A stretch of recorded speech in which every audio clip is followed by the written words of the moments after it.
This Wednesday night at 9 p.m. Eastern over on Twitch, we have a very special edition of live NFL trivia. It's our first ever jackpot game, which means we're giving away over $150 in cash prizes to whoever wins, and that number could potentially go up. It's our biggest game yet, so you won't want to miss it. Come on over and test your football knowledge to win our largest cash prize yet. And now, on with our feature presentation. The squib kick. Instead of booting it deep, it's when kickers kick it somewhat short, trying to get the ball to bounce. There are many reasons why a team might attempt a squib kick. It can be a way to kill time off the clock, since squib kicks have to be returned. It can be a way to possibly regain possession of the ball, because if the ball bounces the right way, it can cause tons of confusion and can lead to a player on the kicking team getting down the field in time.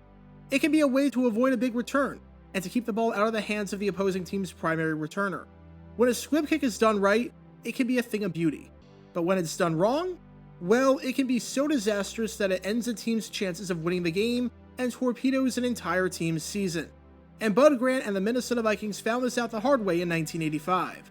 In a critical, absolute must-win game against the New Orleans Saints, the Vikings tried a squib kick late in the fourth quarter to improve their chances of winning the game, and to prevent a big return by the Saints. Let's just say this decision backfired horribly, and wound up costing the Vikings the game. This is the story behind the most disastrous squib kick in the history of the NFL. Before I talk about the squib kick in question, we need some context to understand the importance of this game, especially for the team impacted by this disastrous result, how the game was going, and why the team would even attempt a squib kick in the first place. It's November 24th, 1985, and we're at the Metrodome in Minnesota for this critical NFC matchup between the New Orleans Saints and the Minnesota Vikings. For the Saints, this season has been an absolute disaster. There were some expectations going in, especially after finishing 7-9 in 1984 and coming within a game of the playoffs in 1983. And after the Saints started off 3-2, with one of those wins being on the road with an absolutely depleted roster against the defending Super Bowl champion San Francisco 49ers, many people thought that this would be the year that the Saints finally finished above 500. They did not. They proceeded to lose 6 straight games, falling to 3-8 and having no shot at the playoffs. By this point, they were so bad that they had the worst point differential in the NFL at minus 110.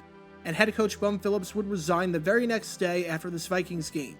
As for the Vikings, this was Bud Grant's return into the NFL following a disastrous 1984 season where Les Steckel was commanding the team. And so far, it's been pretty up and down. It started off well, with the Vikings going 2-0, including a win on opening day against the 49ers, and the Vikings were 3-1 through the first 4 weeks. But once November hit, the team really started to slide, as they entered this game against the Saints having dropped 2 straight. Minnesota, after starting 2-0, dropped 6 of their next 9, and were fighting for their playoff lives. Unfortunately for Minnesota entering this game, they had no room for error whatsoever. The NFC Central was a lost cause. Chicago was running away with that division with an 11-0 record, so the Vikings had to fight for the wild card. And entering this game against the Saints, there were 4 teams tied at 6-5 for that final spot. You had Washington, Philadelphia, Detroit, and San Francisco all vying for this. It would be tough for the Vikings to make the playoffs with any more losses, since you had to figure that one of those teams was going to go, at minimum, 4-1 over the final 5. This was the definition of a must-win game for the Vikings. And if they needed a get-right game, a game against the team that had lost 6 straight and had the worst point differential in football was a good place to start. With that, we know the stakes. We know what's on the line. It's time to play some football. When you look at the stats from this game, you would think that the Saints blew the Vikings out of the water. New Orleans picked up a whopping 234 rushing yards, averaging 4.7 yards per carry. Earl Campbell was an absolute beast. A lot of people consider this to be the last great game of the Hall of Famer's career, and it's easy to see why. He tore Minnesota's defense apart, running 35 times for 160 yards and a touchdown. Not only was this the last touchdown Campbell ever scored, but the 160 yards was a Saints single-game record at the time. As a side note, to learn more about the career of Earl Campbell, click the card in the upper right corner. New Orleans held the ball for 38 minutes, Minnesota turned it over 3 times, and whereas the Saints completed over 71% of their passes, the Vikings completed just 42%. Yet despite the incredibly sloppy performance by Minnesota, and despite the fact that the Vikings had just 59 rushing yards all day, they were right in this. Even though the Saints jumped out to a 20-7 lead during the first half, thanks to a 41-yard touchdown run by Wayne Wilson and a 4-yard touchdown run by Earl Campbell, the Vikings were able to slowly but surely claw their way back into the game. Jan Stenerud, the 43-year-old kicker, didn't have a strong leg by this point. He was toast on anything from 40-plus yards, as he finished the year just 1 for 6 in that department. However, inside of 40, he was still pretty reliable, and his short but accurate leg was able to keep Minnesota in it. Stenerud went 3 for 3 on field goals, hitting a 22-yarder at the end of the first half, a 22-yarder in the third quarter, and a 37-yarder in the fourth quarter. Then, with the Vikings trailing the Saints 23-16 and needing a touchdown drive to tie it up, they had two options to try and get the necessary yardage. Option 1 was to slowly and carefully move the ball down the field, dinking and dunking and going to the ground game to churn away at New Orleans' defense. Or option 2 was to just chuck up a bomb and get over 55 yards on a pass interference penalty. A few plays later, thanks to the huge penalty, they got in the red zone following a 13-yard run by Allen Rice. Then on third down, Tommy Kramer hit Mike Jones for the game-tying 6-yard touchdown. Why Kramer didn't just run it in, I'm not sure, but either way it worked, and a touchdown is a touchdown no matter how you slice it. The game was now tied at 23 apiece. Now it was time for the Vikings to make a decision as to how they wanted to handle this kickoff. And this decision might be a bit more complicated than you think based off of how the game was going. There's one more thing that we have to talk about before we talk about the squib kick, and that is why they tried a squib kick in this situation. Normally when you think of a team attempting a squib kick, you think of a situation at the end of the half when there's not a whole lot of time left. You don't think of a situation like this in a tie game with over 90 seconds to go. It seems like a really high-risk situation, because if it backfires, the Saints are going to have incredible field position. Usually this is the trade-off with squib kicks, but the good field position that a team can get is a risk you're willing to take, because you prevent the big return, and there's so little time left in the half or the game that it does not matter. There is no difference with 15 seconds left between needing to go 65 yards or 70 yards. That doesn't really apply here with so much time left. Here's the problem though. Minnesota's kickoff coverage all day was absolutely atrocious. Prior to this sequence, the Vikings kicked it off 5 times. I'm excluding the final kickoff of the first half, where the Vikings did this and intentionally kicked it short to prevent a return, where they did this in a situation that you would expect a squib kick. In terms of their actual deep kickoffs before the kick we're about to watch, they had 5 of them. The first one by Stenerud went out of bounds. Back then, if it happened the first time, you got to redo the kick, but it was from 5 yards back, so instead of kicking off at the 35, you were kicking off at the 30.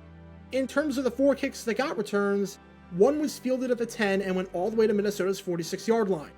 One of them was fielded at the 1 and was returned to the 39. One was fielded at the 4 and was returned to the 23, which was the only decent coverage of the entire game. Even that was worse than what a touchback would have been. And one was fielded at the 3 and returned to the 49. If you're doing the math at home, Stenerud never came close to booting it out of the end zone, so that was not an option here. If he kicked it off deep, it was going to be returned, and returned for a huge gain. The kicks were fielded on average at the 4.5-yard line. On average, the Saints got over 37 yards per return. Based off of that, if the Vikings were to try kicking it off deep here, you could expect that the Saints were going to get the ball at the 42-yard line, only needing to go 20 or so yards to get a field goal in Morten Andersen's range. When you put it in that context, it makes a ton of sense why Bud Grant decided to call a squib kick in this situation. Any kickoff deep was just asking for disaster. This is not like the Patriots-Cowboys game in 1984 on Thanksgiving, where the Patriots and head coach Raymond Berry called a squib kick for no reason, because their kickoff coverage was fantastic, and because Dallas was awful at returning kicks both during the season and during this game. You can learn more about that dumb decision by clicking the card in the upper right corner. This is completely different. Grant and the Vikings had to do this almost out of necessity. They had no other options. However, this was going to result in one of the most disastrous squib kicks in the history of the NFL. With that, it's time to show the kick. And it goes out of bounds. The good news, at least, is that based off of the rules back in 1985, the Vikings got to redo this from the 30-yard line, so the Saints weren't getting good field position just yet. The bad news, however, is that the Saints now clearly know what's coming. They know to expect a squib kick. Part of why a squib kick can work well is because the return team isn't always expecting it. However, it's not as effective if the other team knows that it's coming, and knows that they're going to have to play this one off the bounce. Time for take 2. And with that, it's time to show this disaster of a play. Roll the tape.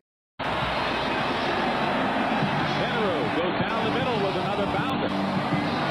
Picked up by his short man, Bobby Fowler. And Fowler brings it down back to midfield. And I still don't understand the rationale of that. Allen Rice made the tackle. I agree. That's right. The Saints wind up starting at midfield. The announcers are perplexed, which I'm not entirely sure why, because they've been watching this whole game and have been seeing how Stenerud can't boot it deep, and have been seeing how bad the kickoff coverage unit has been, allowing big returns left, right, and center. And as the boos come down from the Metrodome crowd, Viking fans have seemingly accepted their fate. With the great field position that New Orleans was gifted, not only was the game likely over, but their season was practically over as well. It was a disaster that completely changed the complexion of the 1985 season and Bud Grant's final season in professional football. Sure enough, the Saints capitalized. They were eventually able to get it down to the 39-yard line, and with the Vikings expecting a run, Bobby Hebert fools them with a play action and hits tight end John Tice for a 39-yard touchdown. It was the first touchdown of the season for Tice, and it was an awfully big one, as it officially clinched the ball game for New Orleans. The Saints held on for the 30-23 victory, shocking the Vikings and shocking the football world in the process and ending their lengthy losing streak. And after the game, as you can probably expect, all the talk on the losing side was about Bud Grant's questionable decision to call the Squib. His explanation might surprise you. Grant was understandably disappointed about the outcome of the game. He said that the performance was as bad as the Vikings had played in a long time, but said that when they did tie the game, that they tried the squib kick to catch the Saints off guard. As Grant said, it would have been a great game if they fumbled the ball on the kickoff and we recovered. To be fair, that's a pretty crazy explanation for why you did that, since a lot has to happen for someone to fumble a kickoff return, and if you're banking on that, then that's probably a horrible plan. And especially with the whole catching the Saints off guard thing, when you called the squib kick before and it went out of bounds, the Saints knew that you were going to go with the squib kick here. They weren't caught off guard. Still, even despite Grant's somewhat baffling explanation, the move made sense when you realized just how bad Minnesota's kickoff coverage had been all game, and when you consider how weak Stenerud's leg was at this point in the 43-year-old's career. Unfortunately for the Vikings, it didn't make the final outcome of the kick any less disastrous. With the loss, the Vikings fell to 5-7, and were 2 games behind both Washington and San Francisco for the final wildcard spot, along with being a game behind Detroit and Philadelphia, who were also fighting for that spot at 6-6. Minnesota's season was over, and they finished it with a 7-9 record. This poor squib kick ended their season. A squib kick can be harder than it looks. If you time it right and get the right bounces, and get it to fall in no man's land where there's a mad scramble for the ball, it's a work of art. If you get it wrong, and it becomes more of a line drive or a routine ground ball that gets no crazy bounces, it's a completely different story. And it would be tough to find a squib kick worse than this one considering the circumstances. Jan Stenerud and Bud Grant are both Hall of Famers, and are both NFL legends. But some of their final moments in the NFL were a questionable call and some questionable execution of said call.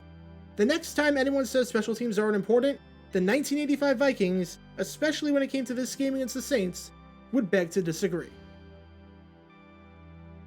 Get your official Jaguar Gamer 9 merchandise by going to jg9shop.com, and be sure to like this video, ring the notification bell, subscribe down below if you haven't already, as it helps the channel out a lot, and be sure to check out Twitch every Wednesday night at 9 p.m. Eastern for your chance to play NFL Trivia and win cash prizes, link in the description below.